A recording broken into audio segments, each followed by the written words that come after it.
Dami-dami ko namang ginagawa sa bahay na to, hindi naman matapos-tapos. Nakakapagod na maglinis, daming kalat. Cinderella, bawal ka sumama mamaya sa diskuhan mamayang gabi. Huh? Bakit hindi pwede? Dapat pwede. Bakit hindi pwede? Kasi bawal yung mga pangit doon. Nakatulad mo, kaya bawal ka doon.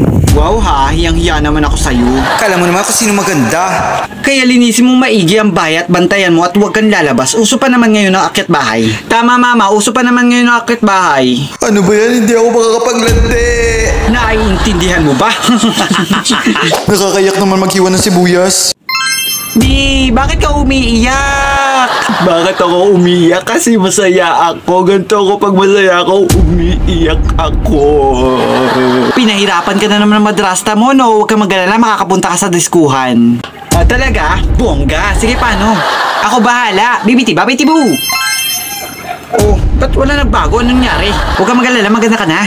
O, ganun. O siya, dito ka muna sa bahay, ha? Maglalandi lang ako.